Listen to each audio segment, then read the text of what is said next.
Okay, so again, this is the first inaugural session of our Parkinson's Journey program, and we're going to be talking about caring for someone with atypical Parkinsonism. Let's start off by our goals. So again, we tend to do our presentations with the real focus on practical information. And so that means we will spend a little time just introducing the topic. What is this that we're talking about today? So just so that we understand what's the difference between this and Parkinson's disease. And then really dive a little bit deeper or discuss about the challenges that people have shared with us, a family and patients as well, about what it is to live with these diseases. So hopefully we can bring on some practical information. If we start off by just understanding what are we talking about today. We apologize again for the weird things that are showing up on your screen. Let's use that as an exercise of attention. Hopefully it doesn't affect the message. Okay, so the first thing that we have to transmit is basically just like this image, there's something there that is out of place, right? And this is how we look at the typical Parkinsonism. Basically, there's symptoms that are not supposed to be there. And this is the easiest way that we can transmit the message about what is a typical Parkinsonism. The complexity of Parkinson is very rich in different types of symptoms. But the truth is there is differences that we can clearly define in terms of these atypical Parkinsonisms, which the names we will give you in a few seconds. But first of all, like dramatic things that are really different would be the asymmetry. So that means that in atypical forms of Parkinsonism, it tends to be more symmetrical. There is some options of some of the diseases, which this might not occur completely, but most of them means that both sides are more or less affected in the same way. The other way of distinguishing is the progression. So both Parkinson and atypical Parkinsonism are supposed to be slow progressing diseases, but we do know that in atypical Parkinsonism it is considered faster. Okay? And I'll come back to that point later on to give you another message.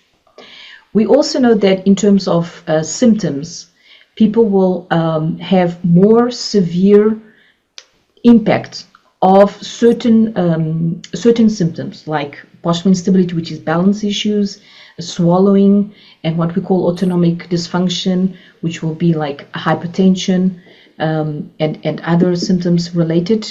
But it's just the symptoms are occurring at different times than we know. Then it's supposed that we know that should happen in Parkinson, and also with the more severe impacts. So we would expect some things like a swallowing problem, which will happen to a lot of folks living with Parkinson's, but in someone with an atypical diagnosis, it might appear earlier, and that would be not a red flag because Parkinson's is still kind of a snowflake disease and anything can happen. But seeing that early on, along with maybe some changes in balance, all of a sudden we're like, well, that's a little too early to be seeing these kind of issues. And it becomes a bit of the red flag that leads us to our diagnosis. Mm-hmm. And then we have also differences in terms of response to medication. So what we know is it's more challenging, because imagine that most of the research is done with people with Parkinson, and that means that medication is tested with thousands of people with Parkinson, and so then we just tend to use the same type of medication to try to approach the atypical forms of Parkinsonism. And unfortunately, the response is not that positive. Now, obviously, there is research now dedicated specifically for medication for these forms of Parkinsonism, but as you can imagine, it's less and it's more challenging. Okay, we might just mute them all. Give us 1 second. Yeah. Okay. We're not going to go over every single one of these. This is a lot of alphabet soup right here. Yes, this is a very scary slide, but we just wanted to share with you that the complexity of being able to do a differential diagnose means that the doctor will be aware of all these different symptoms as red flags. So if they have diagnosed someone with Parkinson's disease and then suddenly they are identifying a combination of these symptoms, they will start thinking about something else, and they might have further research into trying to get to a diagnosis. So obviously they're all very technical forms. The goal is not for us to go through them. It's just so that you understand how complex it is also to do the diagnosis. Okay, so that is really a brief just overview about these type of diseases. But let us dive a little bit deeper into trying to understand more the challenges. So let's just take this information in a more practical sense. And what we wanted to share with you, I think the number one challenge that people have referred is I would say, frustration of the lack of knowledge and expertise among medical professionals, and which also brings us to, has the consequences of things, which most people usually ask me, but why don't people know more about these diseases, right? Is this not taught at schools? But the truth is, if we want to be generous in our thinking, it is how rare this condition is that really will lead people to research it more and study it more. So you get a notion. There are a lot of different things that might fit under the umbrella of Parkinson's and Parkinsonisms.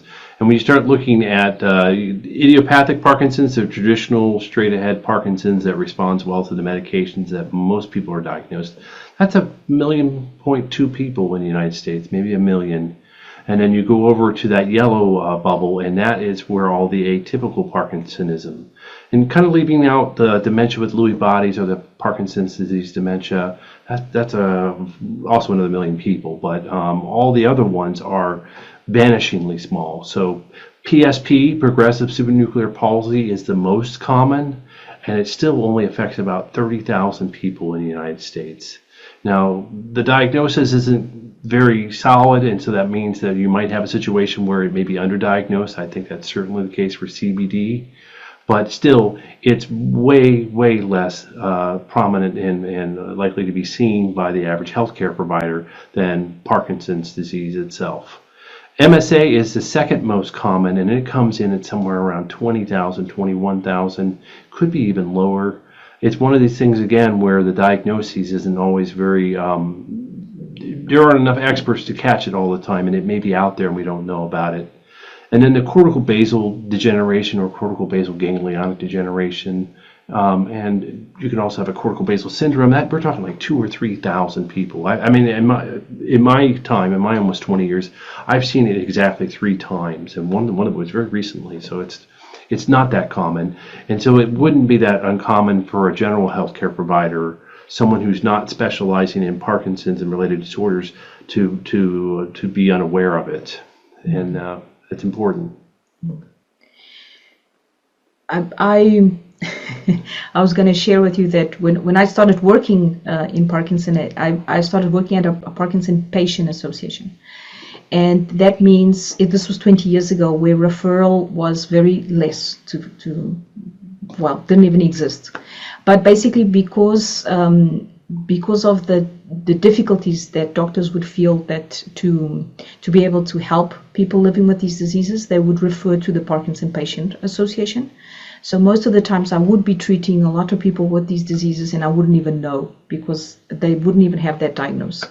So that's why I was thinking, when I was doing this presentation, it's like, oh wow, this is the history behind how I would say the privilege of having access to patients like this, because as John says, it's very rare that we get.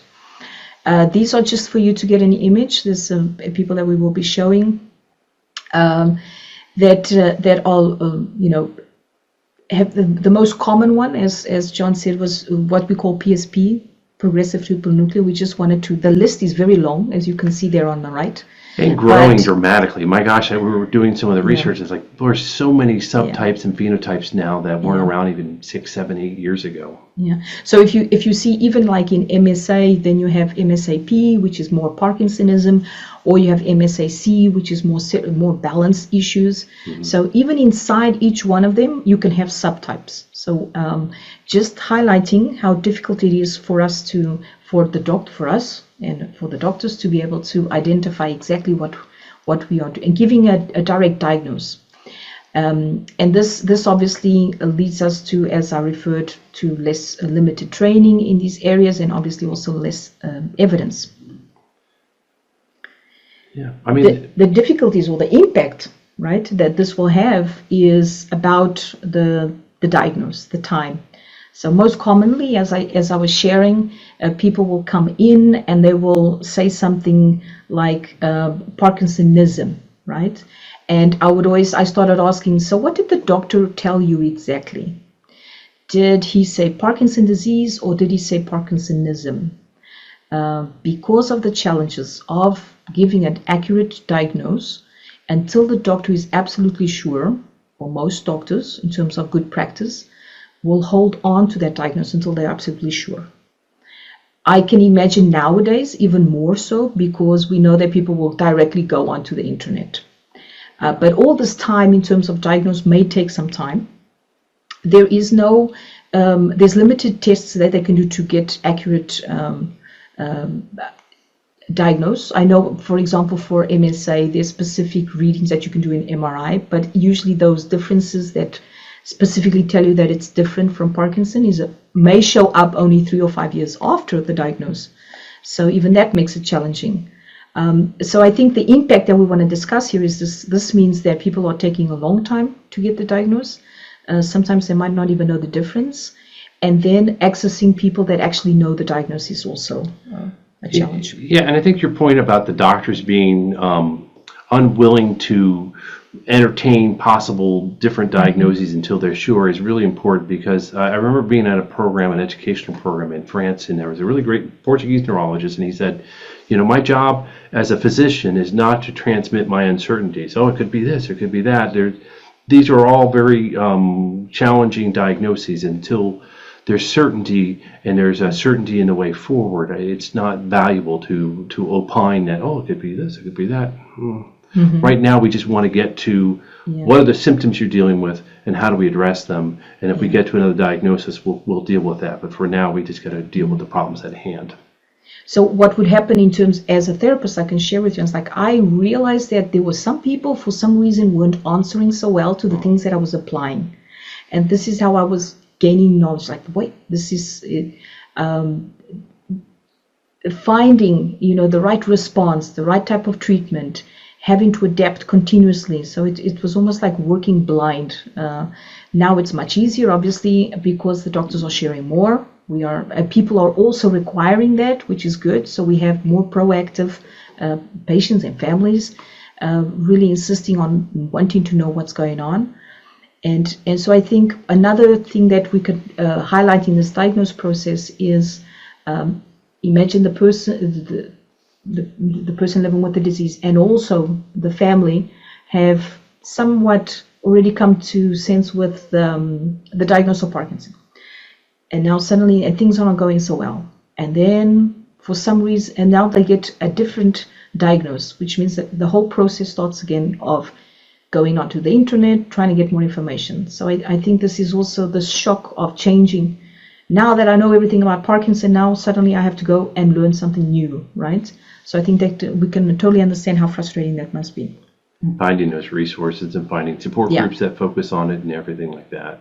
We did want to share with you some of the words that people shared with us. We appreciate that information, because it's valuable. One of the things that people most want is like, but is everyone else dealing with this as well, right? Wanting to know what are the others thinking. Yeah, and this came from, again, someone that we reached out to just to give us some feedback. We didn't do a survey. It wasn't really the right format for that. But she came back and she's like, it's mind-boggling, and honestly, I've never even heard of PSP when it was first mentioned. I started to research it as much as I could after the neurologist mentioned it might be what he had, and it was the NIH site that described PSP as a relentless neurodegenerative disease. And this is coming from actually someone in the Northern Virginia area, and I know that your Congresswoman, Dr. Jennifer Wexton, had been diagnosed with PSP. So there's actually more prominence, but it's still exceedingly rare and very frustrating trying to find the information about it. I can only imagine reading these words relentlessly. So I think you got to be careful. Being able to also have that guidance in terms of what we read now. Okay. Then we get some more. Yeah. Basically, when you're dealing with these disorders, oftentimes you get additional help. You get some in-home help. Maybe you have a hospice consult or a palliative care consult. And, you know, oftentimes when the hospice staff comes in there, none of them has ever worked with someone that has this diagnosis, and many of them may not have even heard of it. And it's not that unsurprising. Again, if you're talking about 30,000 in the entire country, it's quite possible they've never met anyone that's had it. It is more frustrating if you're a clinician, a speech language pathologist, a physiotherapist that's working in neurological areas, Parkinson's or other neurological areas. Hopefully you have had some experience with it, so it can be frustrating to see therapists that are unfamiliar. And then they come in and they bring their set of tools that maybe are diagnosed or guided towards people with a diagnosis of Parkinson's. You start applying it to PSP or MSA, and there can be some benefits, but you have to really tailor it. And so they want this therapist to do it over and over again, and they're working really hard, and this person with MSA is getting worn out. That's like the first thing. It's like, hey, MSA, slow it down a little bit. So I can give you a tip, which is, for example, with someone that is living with MSA, those vigorous exercises that we keep hearing for Parkinson's disease is like no. Because it's about the amplitude. It's trying to get the best movement and performance, but doing vigorous exercise tends to be negative. It increases the fatigue, and so this is why this is so important when we think about. Not unlike the clinician working with myasthenia gravis or something like that. You wouldn't over-exercise that. And as I said, it's like we learn by experience, by working with people with these diseases. If we don't have access to people living with these diseases, we do not learn. We need more research. Even if we go to the research papers, usually they're not very practical. It's more about identifying phenomena. So we're still a little blind. But it is really important, as I was giving that example, of understanding how relevant it is for us to understand which type of disease are we working on, specifically this, so that I can select. If I have someone that comes in and tells me he has PSP, the way I'm going to start my intervention is completely different if it's someone with MSA, if it's someone with Parkinson. What I can say to all three of those people is completely different. And that's why I think it's so important that we share these as much as possible in terms of these types of diseases. So identifying complications is something that's so critical for us to be able to manage Parkinson's, right, in the course of the disease. And even so here. So if the person is having continuously, you mentioned urinary infections, and we know that this usually comes along with having increased severity of the symptoms that you are having. Like, for example, if you have more postural instability, if you have more balance issues, and then you have a urinary infection, that means the balance becomes worse.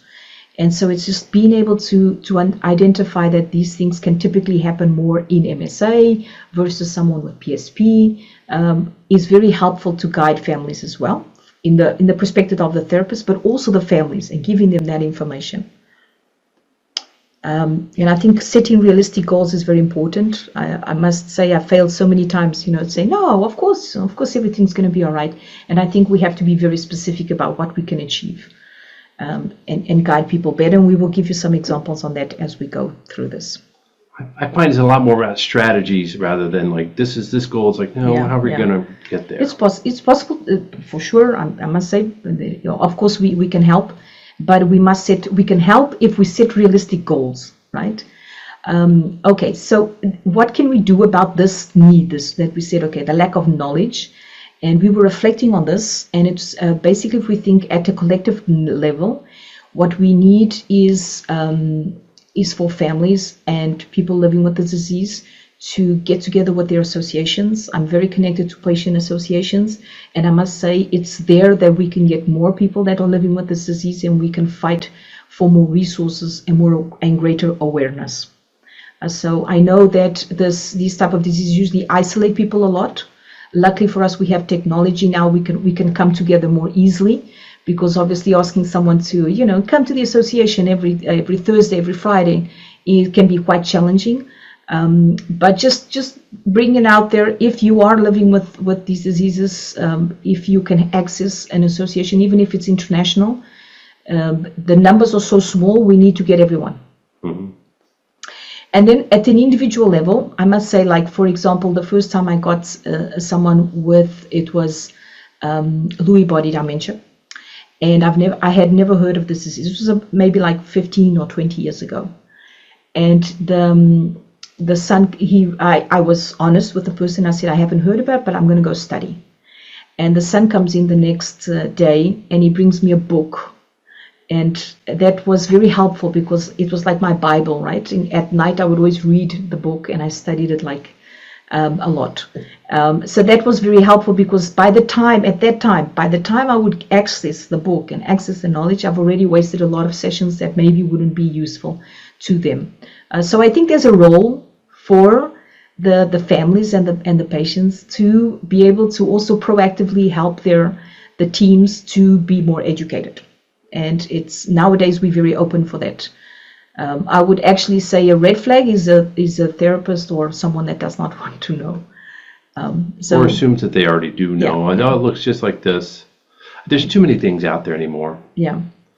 And then I think another way for us to be able to better report to the health professionals or even hospice staff, nurses, is to maybe video at this moment is very useful because people have their phones and they can record certain things that happen. Like you mentioned, if there's involuntary movements that are more bizarre than usual, and you might want to share that with the doctor.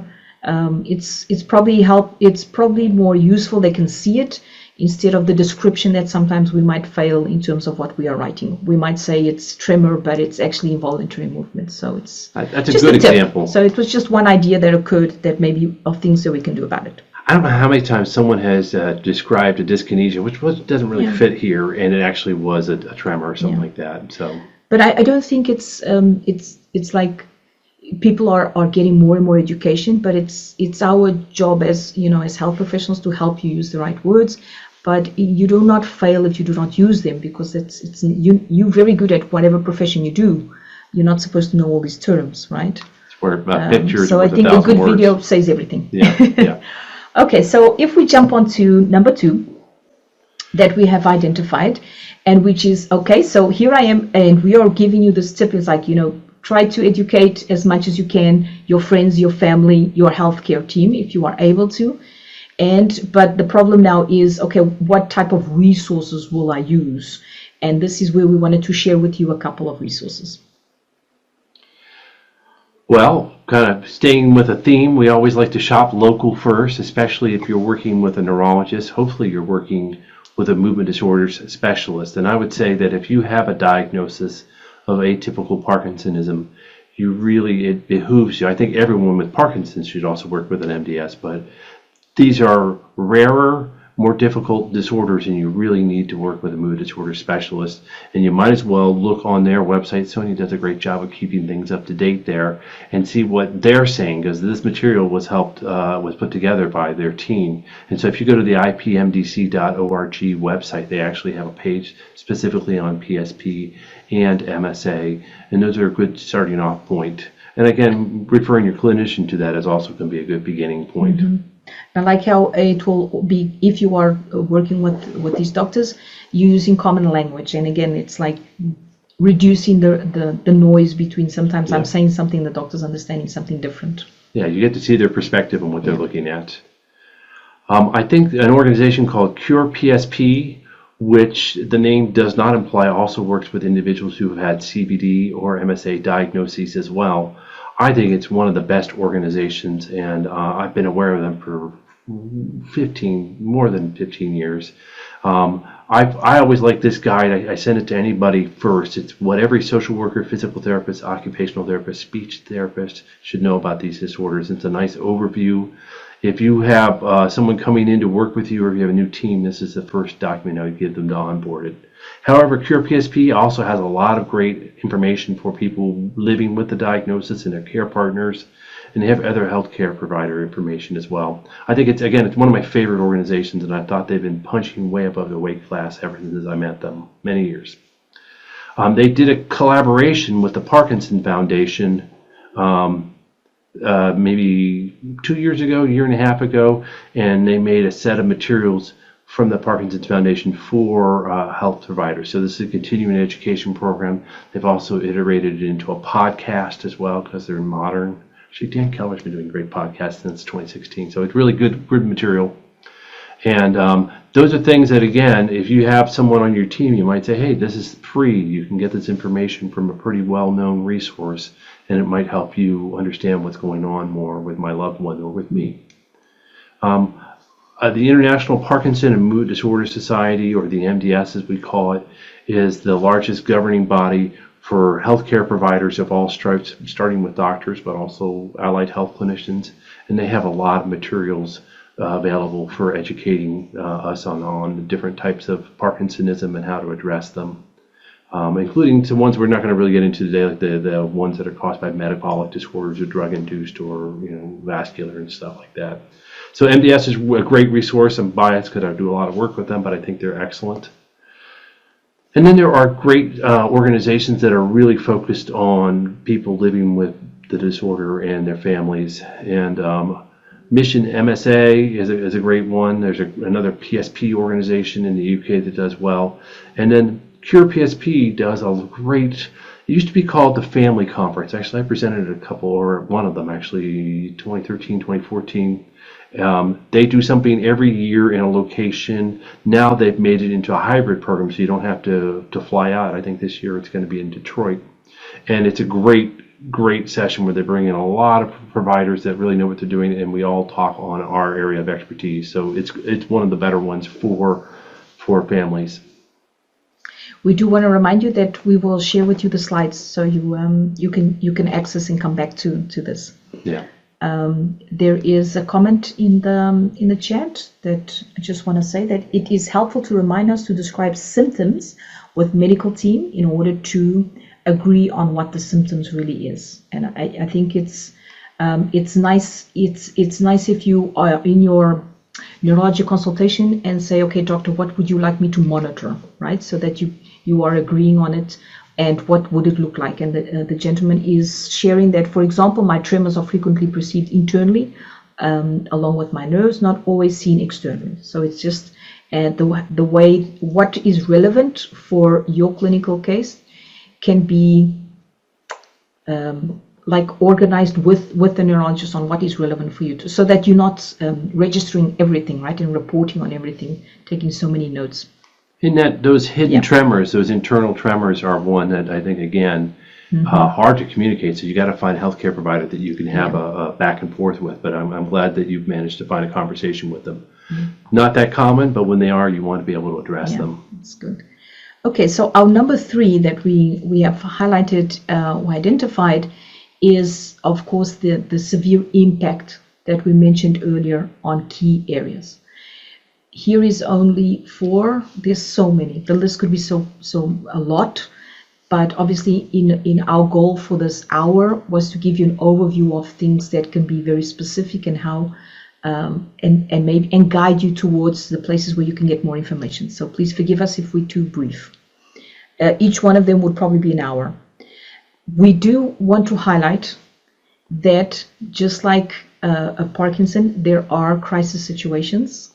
As I gave the example of the urinary infection earlier, it can be a dental infection, it can be a bladder infection, it can be anything that might cause a sudden change should be thought out in terms of what could justify this change.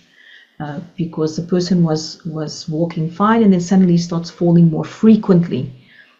You could have maybe a fall once a week and then suddenly you're falling every single day.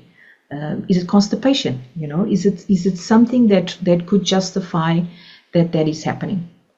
So just keep mindful. We sometimes forget because we associate to these diseases that the symptoms are severe, and so we might think, oh, this is just part of the diagnosis. And so it's a very important alert that anything that changes quickly should be alerted to your doctor. Yeah. I know it's not easy to access doctors easily, but you do have my chart in the US. I think generally everyone has, that you can probably use to get some quick information on it. So jumping on to something that we focus a lot on, that gets compromised early on, which is mobility can be everything, right? Basically functioning in daily life, moving, with a special focus on falls. So I think what And because balance is more affected severely in all of these diagnoses the list that we gave you.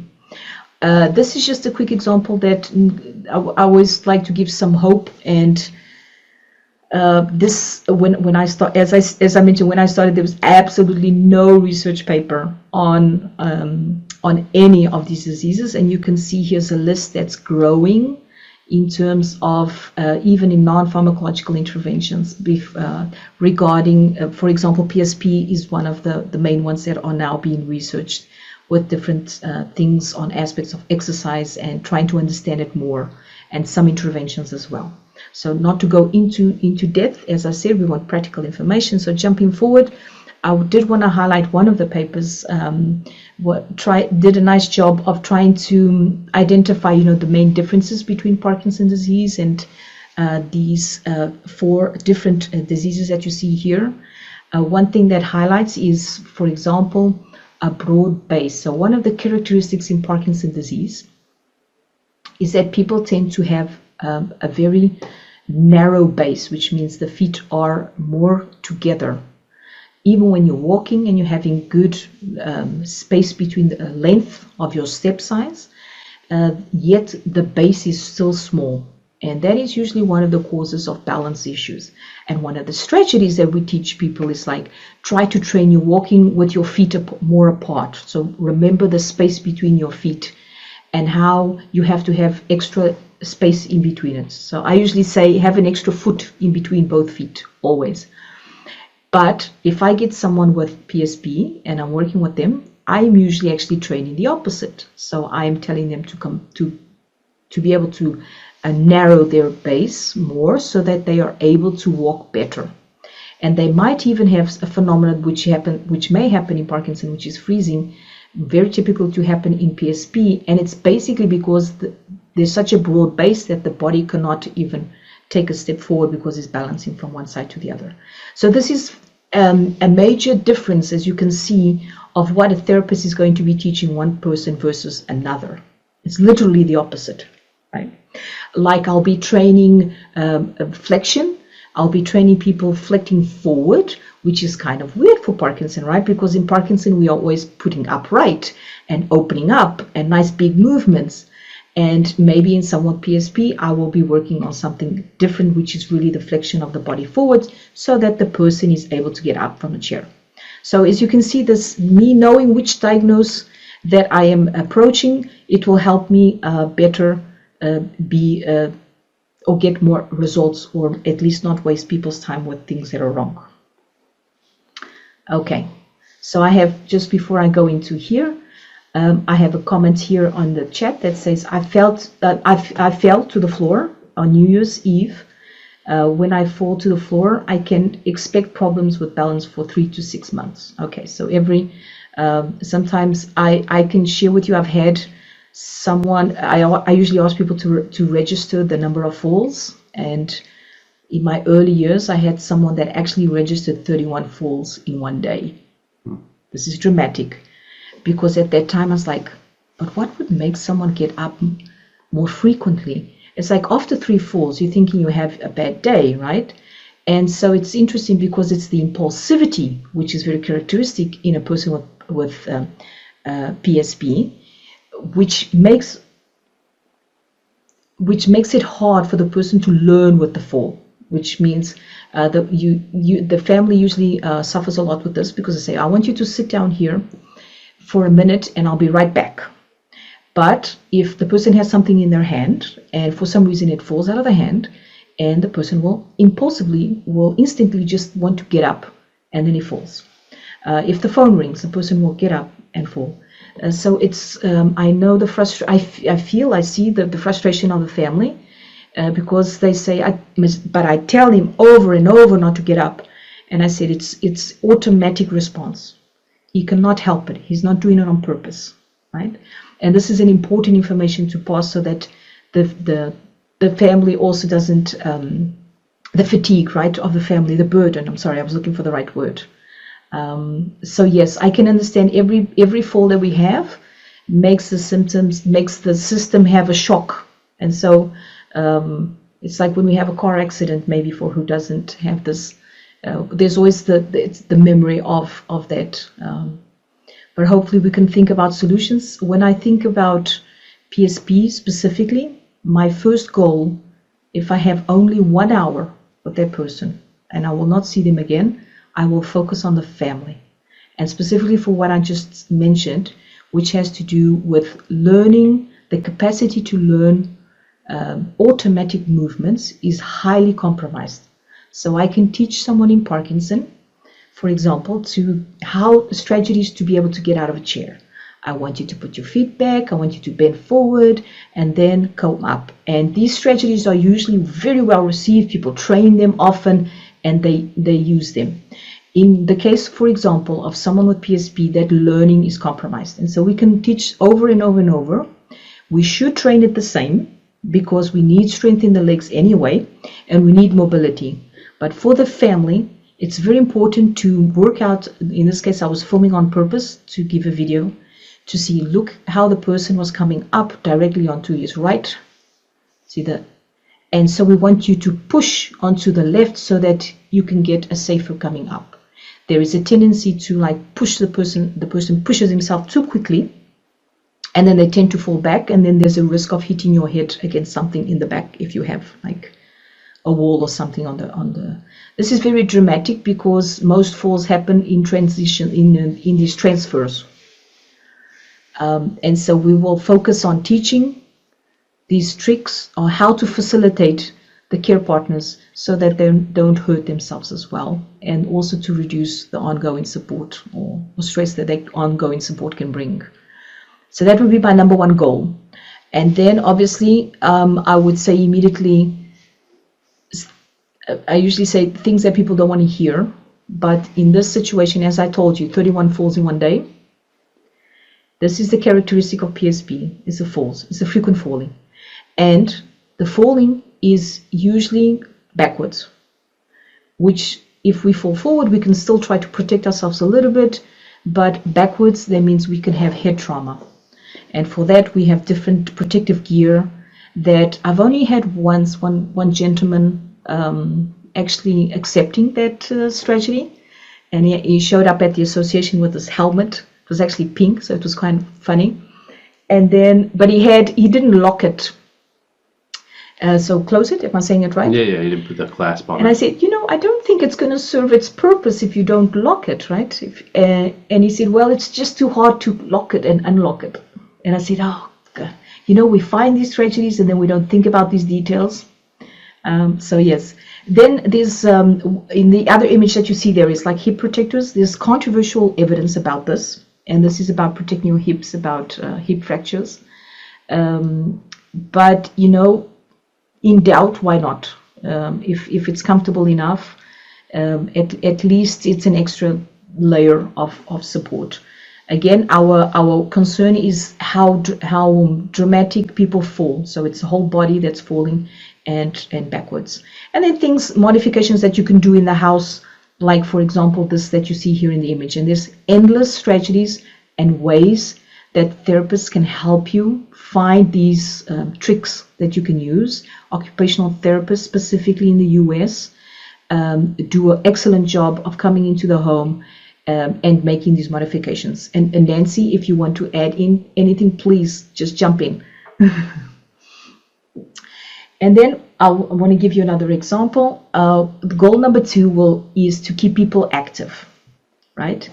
And to maintain the standing position as long as possible, knowing that unfortunately balance is such an issue that we must train immediately. It's like, how can we keep you safe?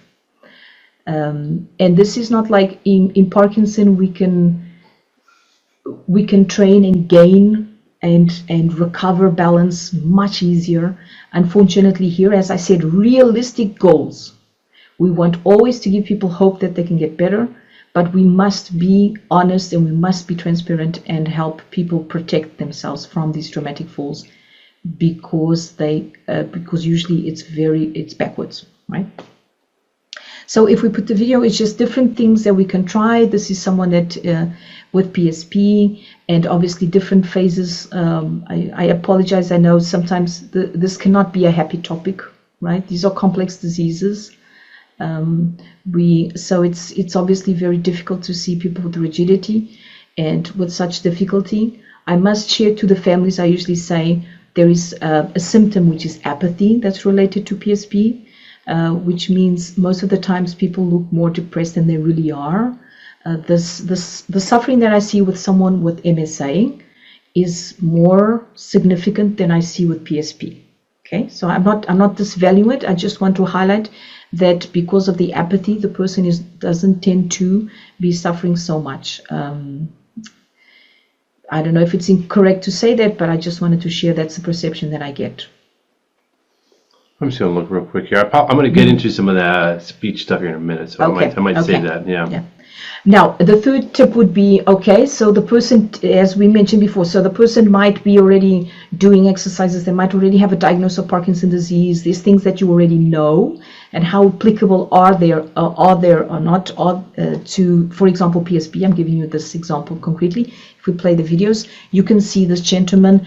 It was actually a rare case where he had been diagnosed 1 month with PSP, so I called him really early on, and we did a wonderful job of keeping him as well as possible for a long time.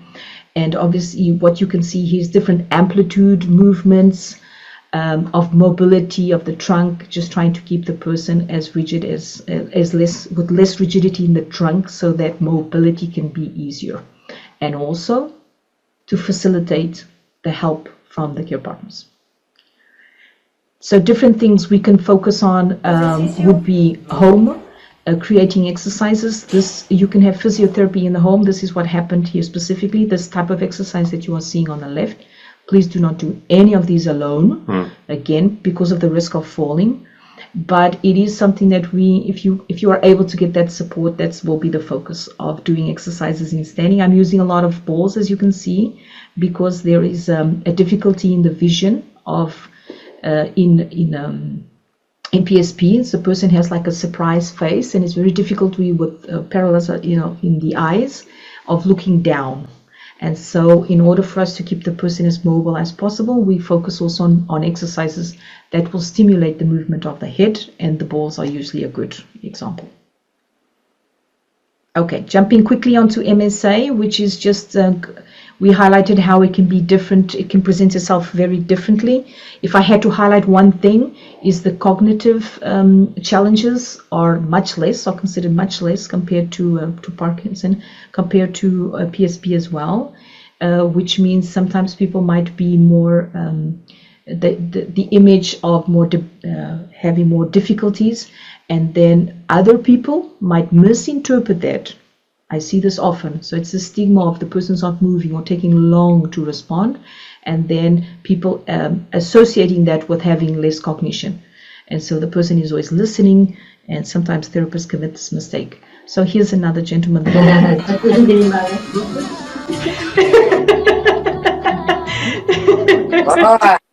Okay, so on your left is something that I think works really well, which is the program of Dance for PD that most of you probably know about it. And so the gentleman was actually trying. It has a nice speed, and it's actually David that's on David Leventhal. Yeah, so he teaches really well, and sometimes we can look and think, oh, the movements he's doing so little. No, for this gentleman to be able to do this is a lot, and so it's like let's not get focused on those vigorous. So it's not aerobic enough. It's just getting up and down from a chair can be aerobic for some people.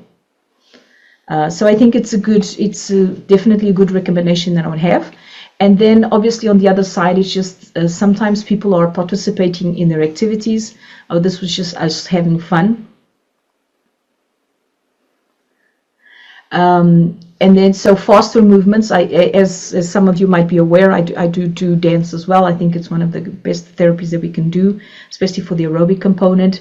We tend to push a bit, and then what happens is people with atypical Parkinsonism are integrating groups, and now they get a different guide. And now what do? Do I take the person out? And this is where I think the role of the therapist really have to be flexible, because this gentleman is part of this group, they're friends, Everyone asks about him. The support is there. What I tend to do in groups, I ask permission if the person doesn't mind, and then I explain to others what is the differences. And so I think it gives a sense of, I exist, I have a different diagnosis, and gives him a space to also make his disease more aware. And I think it worked out well. We need, as long as we set the right goals and expectations, things go well. Okay, so I'll, for time's sake, just give you a quick example. We can actually do a talk then after on exercise 4, Atypical Parkinsonism, in our other program.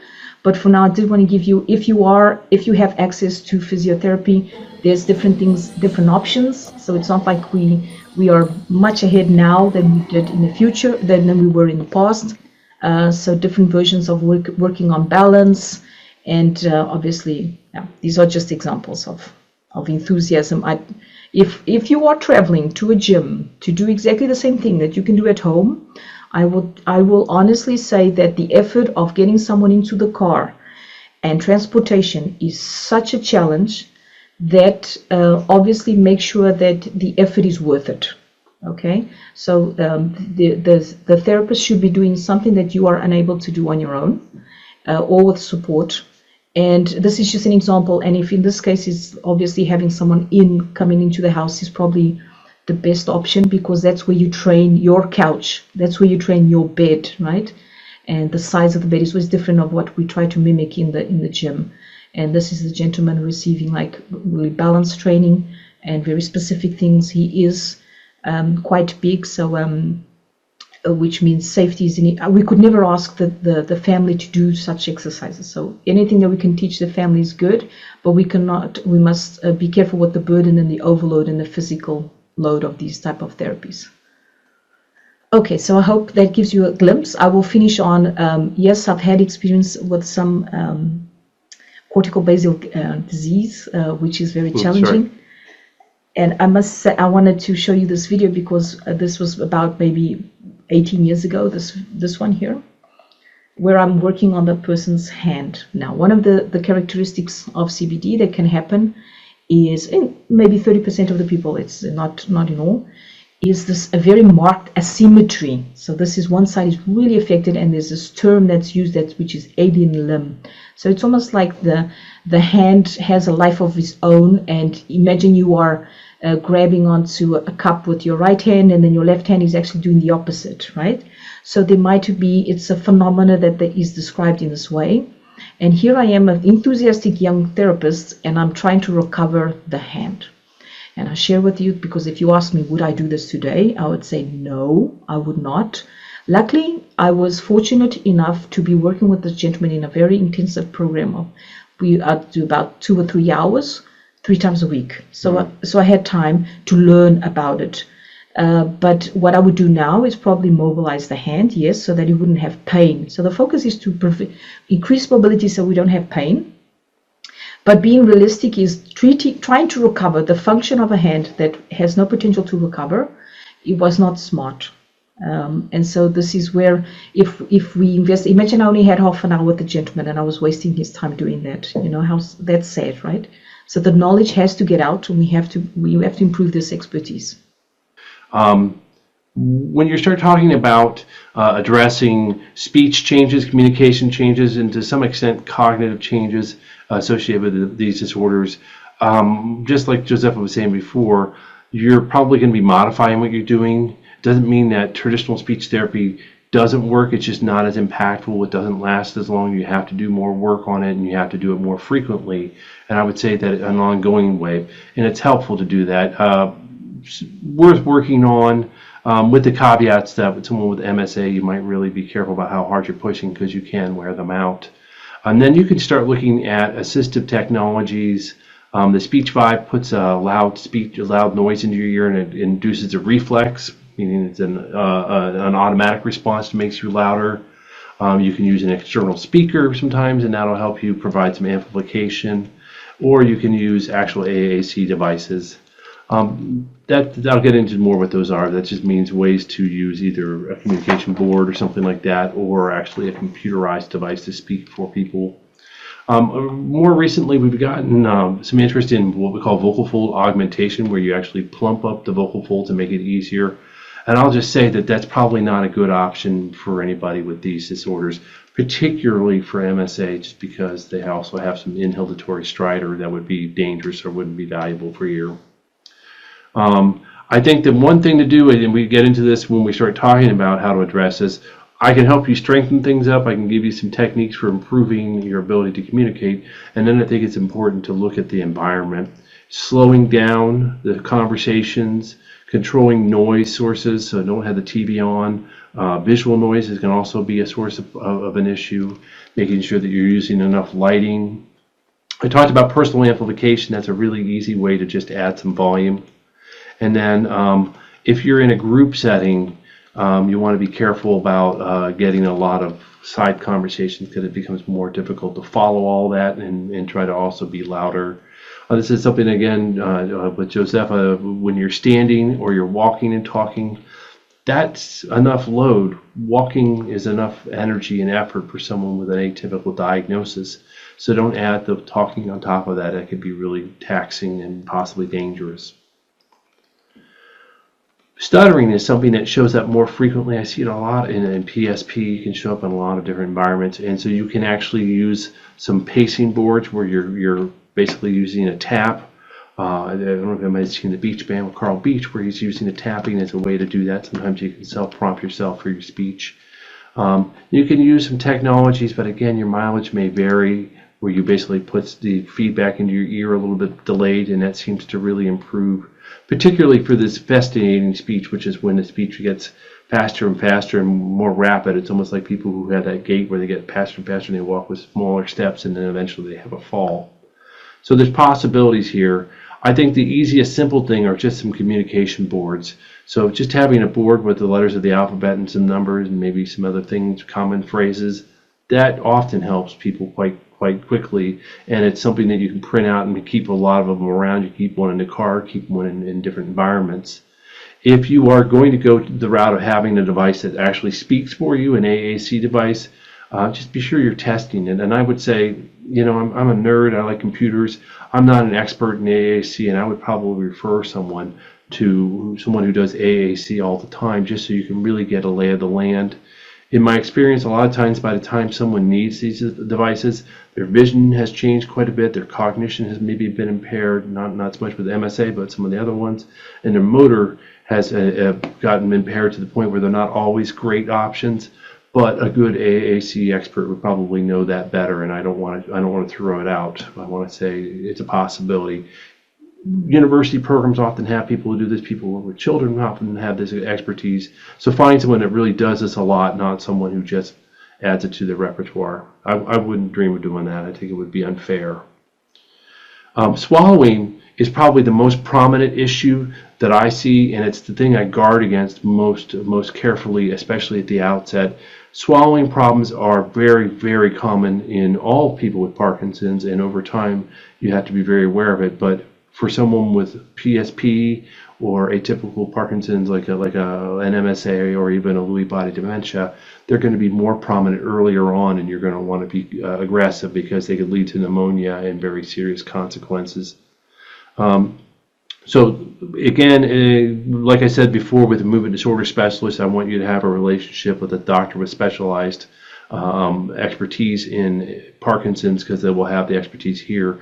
You should have a long-term, ongoing relationship with a speech-language pathologist if you get diagnosed with Parkinson's plus atypical Parkinson's.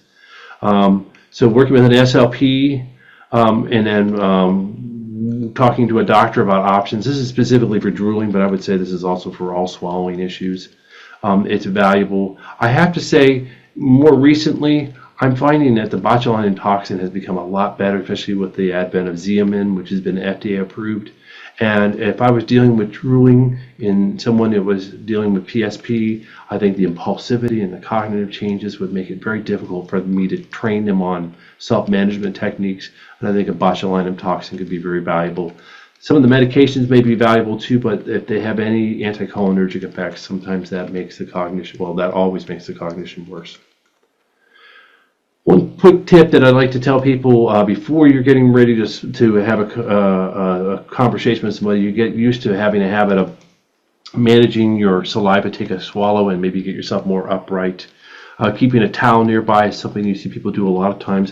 And I saw someone who had like a little terry cloth wristband. That was a nice way they could have the wristband when they needed it, or eventually they just started putting a little tissue in there, because the tissue they could throw out anytime it got soiled, and they could just put another one in there. It's always right where they need it, and then you have to go searching around for it. I thought that was that's a great tip. Keeping your mouth busy if you're in an environment where you need to really manage it. So some ice cubes can be valuable. This is a gum or hard candy or maybe a lollipop, so something that's external. I worry about the impulsivity of someone with PSP with gum, whether it's going to get swallowed. And again, being able to cue people is helpful if you're in public. Maybe it's something more discreet. With pills, first thing is you're going to be in a situation where you might want to take more pills than you should at once. So one at a time. Maybe use an applesauce or another puree instead of the liquid. And often you can crush pills and mix it into your applesauce, and that makes it a lot easier. Most of the time, if they're taking medications for their PSP, they're taking carbidopa-levodopa. They're not taking a dopamine agonist. That's not very often. And so the alternate formulations like a rotigotine patch are probably off the table for these type of diagnoses. For sure, you want to, at mealtimes, you want to be doing whatever you can to improve the mechanics. And again, this is where a good OT is worth their weight in gold, with adaptive silverware, with built-up plates that have nice prominent lips, and using anti-slip like Dyson under it just to make sure. One thing that I've used very successfully in individuals with PSP, because the vision changes, basically the ability to look down, the vertical saccades, as we call that, is impaired, is bringing the plate up to their level will often improve their ability to get to the food, and it will also make it less likely they're going to drop it. I heard this one doctor talking, and he's like, yeah, when I see someone coming in with too much food on their tie or on their shirt, that gives me a red flag, and it's exactly a PSP thing where they're not noticing the food coming off because they're not looking down as much. Obviously, you want to have bright lighting, but don't have any backlighting. Don't have yourself facing a window and having people trying to communicate that way. High contrast, and it will help with hallucinations as well as other manifestations. And in particular for PSP, one of the most common things I see is an impulsivity, where they're starting at a mealtime, they just keep putting food in their mouth, and then they're trying to do it all at once, and maybe they're trying to drink while they still have food in their mouth. And that can be really frustrating, because you can say the same thing over and over again, and it doesn't seem to take, because it's the frontal lobe kind of disinhibition. So one thing I think is helpful is to limit the amount of food that you put on a plate at one time, and that might involve you having to do some of the distraction techniques while you're talking to them, while you're putting more stuff on there. You're keeping it very conversational. I wouldn't be explaining it to them like, well, you keep eating too much and that's why I'm doing it. That's not how I'd handle it. You can also get around that with smaller, more frequent meals, and that is very valuable. It also helps maybe with some of the reflux and the rhinoritis and stuff like that you were talking about before. Yeah. And then this could be a world, right? Personal care can be so much, right? It could be activities, just starting with taking a shower and all that can be involved in it, or just personal hygiene, washing the teeth, getting dressed. There's always tips with can you get dressed in sitting, but that's if the person could actually have the mobility to shift their weight from side to side so that you could put the jacket on. So there exists these solutions. Okay, there's help out there.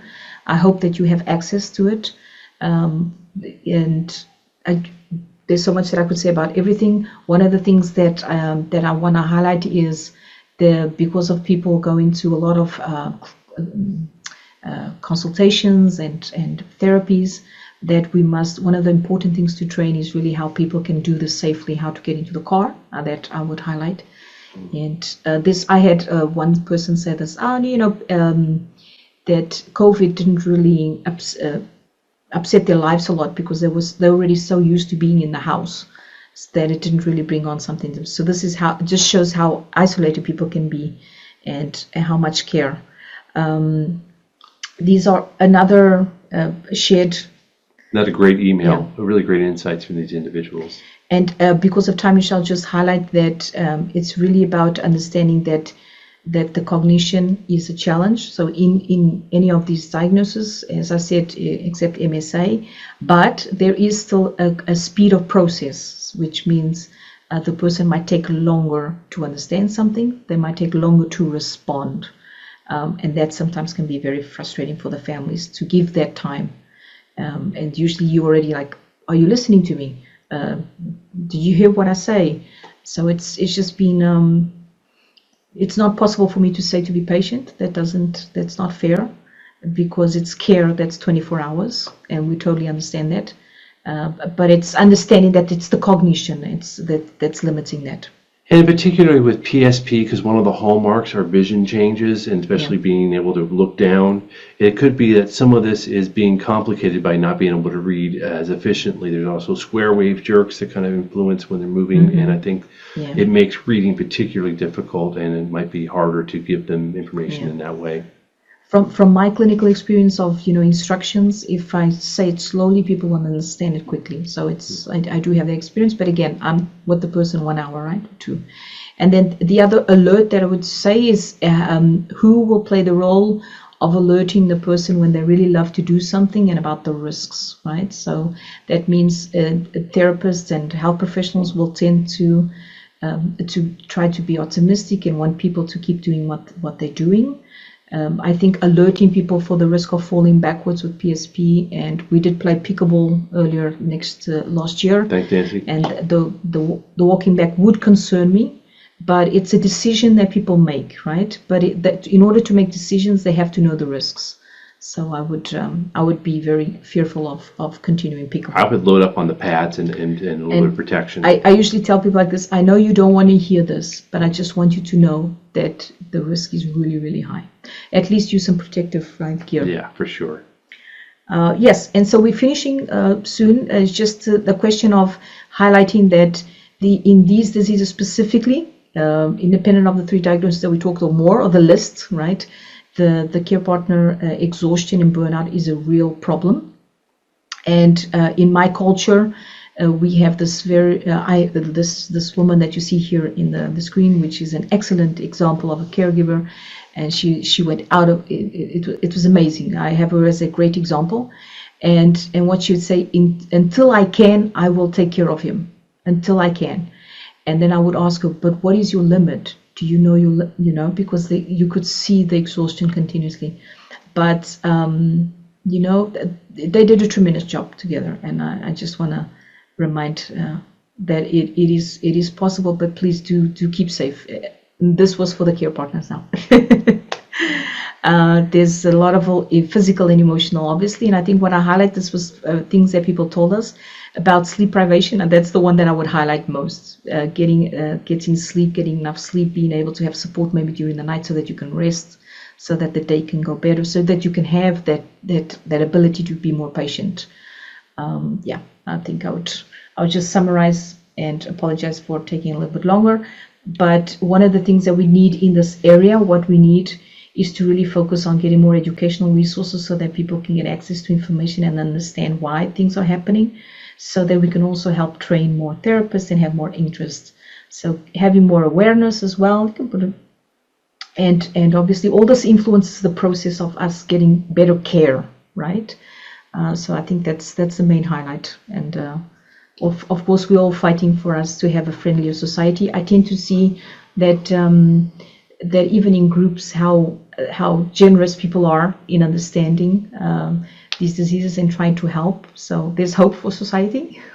And there is, I mean, again, especially in Northern Virginia, where IPMDC is, I mean, with Jennifer Wexton or Linda Ronstadt's another prominent person who has PSP. There are people out there. You can make it more prominent and make people identify it better. This was a quick overview. This is more like, okay, if I had 1 hour, what can I tell people about these diseases, and where you can get help. Hopefully it was useful. Yeah.